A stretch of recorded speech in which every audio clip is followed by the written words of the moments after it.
আসসালামু আলাইকুম। সংবাদে আপনাদের সবাইকে স্বাগত জানাচ্ছি। আমি ফিরোজ তোহা। শুরুতেই সংবাদ শিরোনাম।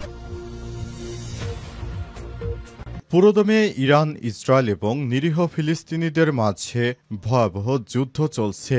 আর এই মুহূর্তে আমাদের হাতে এসেছে যুদ্ধের সর্বশেষ গুরুত্বপূর্ণ তাজা আপডেট সংবাদ। প্রথমে জানাবো, সেনা সংকটে ভুগছে দখলদার ইসরায়েলি বাহিনী, গুরুত্বপূর্ণ পদে নারীদের নিয়োগ।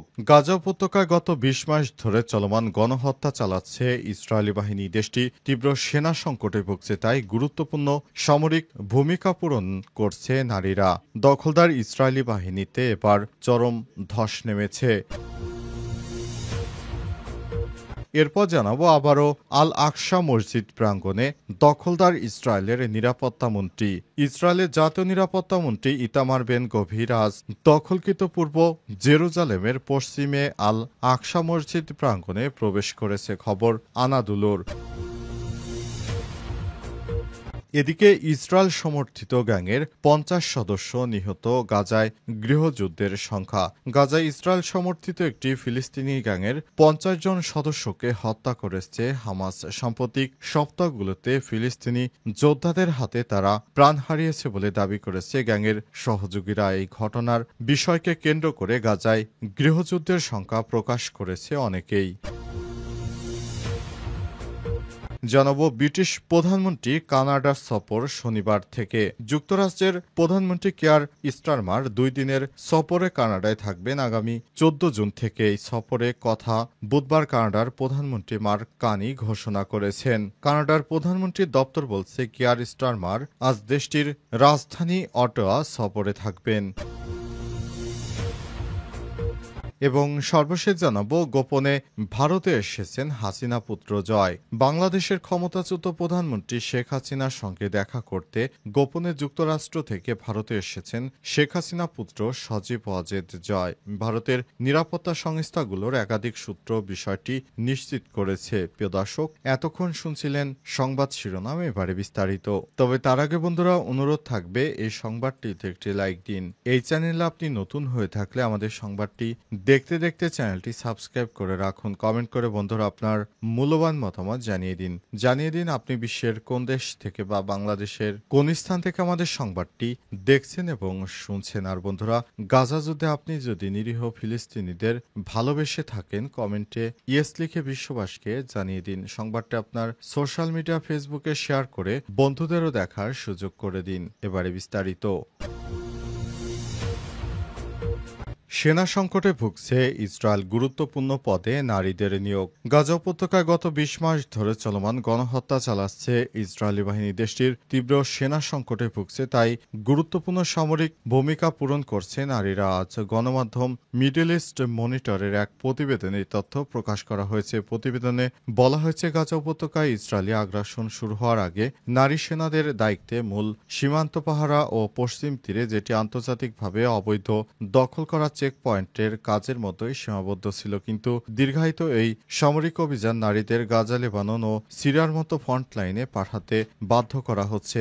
গত মে মাসে ইসরায়েলি সেনাবাহিনী স্বীকার করেছে যে তাদের ১০,০০০-এর বেশি সেনার ঘাটতি রয়েছে। পরিস্থিতি আরও খারাপ হয়েছে, কারণ গাজায় অভিযানে অংশ নেওয়া ৯,০০০-এর বেশি রিজার্ভ সেনা বর্তমানে মানসিক ট্রমার মধ্যে রয়েছে। তারা সেখানে গিয়ে নিরীহ ফিলিস্তিনিদেরকে হত্যার মতো জঘন্য কাজ করার কারণে নিজেদেরকে ক্ষমা করতে পারছে না। অবস্থায় পুরো ইসরায়েলের সেনাবাহিনীদের মধ্যে একটি ভাঙনের সৃষ্টি হয়েছে। তারা এখন আর নতুন করে ফিলিস্তিনে যুদ্ধ করতে যেতে চাইছে না, কিন্তু নেতানিয়াহু সরকার জোর করেই তাদেরকে সেখানে পাঠাচ্ছে। দখলদার ইসরায়েলের প্রধানমন্ত্রী বেঞ্জামিন নেতানিয়াহু পৃথিবীর নিকৃষ্ট স্বৈরাচার শাসক, যিনি নিরীহ ফিলিস্তিনিদেরকে হত্যা করতে আরও ব্যাপক সংখ্যক সেনা মোতায়েনের প্রস্তুতি নিচ্ছেন। আর এই প্রস্তুতি এমন একটি সময় নিচ্ছেন যখন পুরো বিশ্ব জুড়ে গাজা যুদ্ধ বন্ধ করার একটি আওয়াজ উঠছে। কিন্তু নেতানিয়াহু পৃথিবীর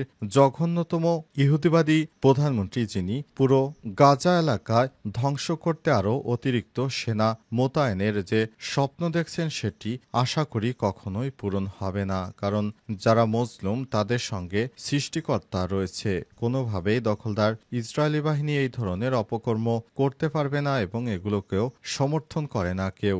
যতই চেষ্টা করুক, দিন শেষে ইহুদিবাদী ইসরায়েলের পতন অনিবার্য। বিশ্লেষকরা সেটাই মন্তব্য করে জানিয়েছেন যে যতই তুমি বাড়াবাড়ি করো না কেন, দিন শেষে তোমার যতটুকু রয়েছে সেটুকু নিয়ে তোমার সন্তুষ্ট থাকা উচিত। কিন্তু ইহুদিবাদী নেতানেও বিষয়টি বোঝার চেষ্টা করছে না। আবারও আল আকসা মসজিদ প্রাঙ্গণে ইসরায়েলের নিরাপত্তামন্ত্রী। লক্ষ্য হচ্ছে ইসরায়েল মসজিদ আল আকসার ক্ষতি করতে চায়। ইসরায়েলের জাতীয় নিরাপত্তামন্ত্রী ইতামার বেন গভীর আজ সকালে দখলকৃত পূর্ব জেরুজালেমের পবিত্র আল আকসা মসজিদ প্রাঙ্গণে প্রবেশ করেছে। খবর আনাদুলুর। জেরুজালেমের ইসলামী ওয়াকফ ইসলামিক তহবিল বিভাগ সংক্ষিপ্ত বিবৃতিতে জানিয়েছে, বেন গভীর ইসরায়েলি বাহিনীর কঠোর নিরাপত্তা বেষ্টনীর মধ্য দিয়ে আল আকসা মসজিদ প্রাঙ্গণে প্রবেশ করে। 2022 সালে প্রধানমন্ত্রী বেঞ্জাম নেতানিয়াহু সরকারে যুক্ত হওয়ার পর থেকে এটি ছিল কঠোর ডানপন্থী এই নেতার অষ্টমবারের মতো আল আকসায় প্রবেশ। বেন গাভিরের এই ধরনের কার্যক্রম নিয়মিতভাবে ফিলিস্তিনিদের মধ্যে ক্ষোভের সৃষ্টি করে আন্তর্জাতিক অঙ্গনেও ব্যাপক নিন্দা কুড়িয়েছে। আল আকসা মসজিদে মুসলিমদের তৃতীয় পবিত্র স্থান হিসেবে বিবেচিত, তবে ইহুদিরাও এই স্থানটিকে টেম্পল মাউন্ট নামে দাবি করে থাকে। এই জায়গাটি দীর্ঘদিন ধরে ইসরায়েল ও ফিলিস্তিনিদের মধ্যে উত্তেজনার কেন্দ্রবিন্দু হিসেবে বিবেচিত হয়েছে। আন্তর্জাতিক সম্প্রদায় ইতিপূর্বেও বারবার আহ্বান জানিয়েছে আল আকসা মসজিদ কমপ্লেক্সের স্থির অবস্থা রক্ষা এবং উস্কানিমূলক কর্মকাণ্ড থেকে বিরত থাকার জন্য। প্রসঙ্গত 1967 সালে 6 দিনের যুদ্ধে ইসরায়েল পূর্ব জেরুজালেম দখল করে নিলেও আন্তর্জাতিক চাপের মুখে তারা ঘোষণা দেয় যে ইসলাম ধর্মীয় স্থাপনাগুলোর প্রশাসনিক নিয়ন্ত্রণ মুসলিম কর্তৃপক্ষের অধীনে থাকবে। এই চুক্তির আওতায় আল আকসা প্রাঙ্গণে কেবল মুসলিমদের প্রার্থনার অনুমতি রয়েছে। তবে এখন দেখা যাচ্ছে সেখানে দখলদার ইসরায়েলি বাহিনী প্রবেশ করে সেখানে মসজিদুল আকসার ব্যাপক ক্ষতি সাধন করছে। ইসরায়েল সমর্থিত গ্যাংয়ের 50 সদস্য নিহত। গাজায় গৃহযুদ্ধের সংখ্যা। দখলদার ইসরায়েলের প্রধানমন্ত্রী বেঞ্জাম নেতানিয়াহু পৃথিবীর নিকৃষ্টতম এক স্বৈরশাসক, যিনি দখলদার ইসরায়েলি বাহিনীর পাশাপাশি গাজায় সন্ত্রাসী গ্যাং নিয়োগ দিয়েছেন। তাদের দ্বারা নিরীহ ফিলিস্তিনিদেরকে হত্যা করা হচ্ছে। অবশেষে নেতানিয়াহু স্বীকার করেছেন এই সব ধ্বংসযজ্ঞের পেছনে নেতানিয়াহুর হাত রয়েছে বলে সে বিষয়টি প্রকাশ্যে সামনে আসার পর নেতানিয়াহু এমন পরিস্থিতি নিয়ে এবার মুখ খুলেছে। জানা গেছে দখলদার ইসরায়েলের যে সন্ত্রাসী বাহিনী নিয়োগ করা আছে সেখান থেকে অন্তত 50 জন সদস্য নিহত হয়েছে একটি ঘটনায়। এই ঘটনার পরই গাজায় নতুন করে তাদের দুই গ্রুপের মধ্যে সংঘর্ষ শুরু হয়েছে। এতে করে ফিলিস্তিনিরা আবারও চরম বিপাকের মধ্যে পড়েছে। দখলদার ইসরায়েলের প্রধানমন্ত্রী বেঞ্জাম নেতানিয়াহু এবং তার ইহুদিবাদী মন্ত্রীরা বিষয়টি নিশ্চিত করেছে। তারা জানিয়েছে গাজায় নতুন করে গৃহযুদ্ধের আশঙ্কা তৈরি হয়েছে। অবস্থা চলতে থাকলে কোনোভাবেই গৃহযুদ্ধ থামানো যাবে না, কারণ ইহুদিরা যে মুসলিমদের হত্যার জন্য যে মিশনগুলো পরিচালিত করছে সেগুলো নেতানিয়াহু কোনোভাবেই সফল হতে পারবে না। সেটির অবশ্যই ধ্বংস অনিবার্য। নেতানিয়াহু নিকৃষ্ট ইহুদিবাদী প্রধানমন্ত্রী। ভারতে এসেছেন হাসিনা পুত্র জয়।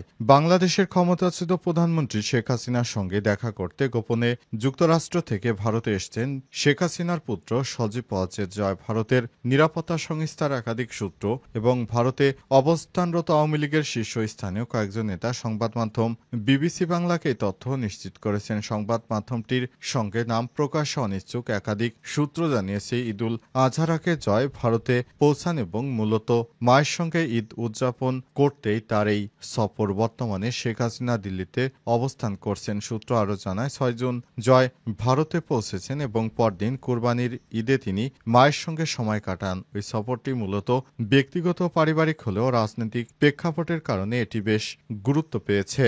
সূত্র আরও জানায়, 6 জুন ভারতে আসার পর জয় তার রাজনৈতিক দলের বিভিন্ন নেতাকর্মীদের সঙ্গে সাক্ষাৎ করতে পারেন। এছাড়া আরও বিভিন্ন গণমাধ্যম থেকে জানা গেছে শেখ হাসিনা পুত্র সজীব ওয়াজেদ জয় ভারতে আসার পর তার দলের নেতাকর্মীরা অনেক চাঙা হতে শুরু করেছে। গত বছর 5ই অগস্ট শেখ হাসিনা বাংলাদেশ ছেড়ে ভারতে পালিয়ে আসে। তারপর দীর্ঘ সময় হয়ে গেছে শেখ হাসিনার ছেলে সজীব ওয়াজেদ জয় এখনও তার মায়ের সঙ্গে দেখা করেনি। তিনি এখনও যুক্তরাষ্ট্রেই ছিলেন। তবে দীর্ঘ প্রায় 10 মাস পর তিনি অবশেষে ভারতে তার মায়ের সঙ্গে পবিত্র ঈদুল আজহার আনন্দ ভাগাভাগি করে নিতেই দেখা করেছেন। তবে রাজনৈতিক কারণে সজীব ওয়াজেদ জয়ের ভারত সফর বেশ গুরুত্বপূর্ণ। বিশেষ করে আওয়ামী লীগের অনেক শীর্ষ নেতা বর্তমানে ভারতে অবস্থান করছেন। তাদের সঙ্গে সজীব ওয়াজেদের জয়ের, বিশেষ করে বাংলাদেশে নতুন করে আওয়ামী লীগ কিভাবে পুনর্গঠন হতে পারে এই বিষয়গুলি নিয়ে অবশ্যই বৈঠক হবে এবং এই বৈঠক হওয়ার পর দেখা যাবে আওয়ামী লীগ ভবিষ্যতে বাংলাদেশের রাজনীতি করার জন্য আরও কি করতে পারে বিষয়গুলো সামনে নিয়ে আসা হবে।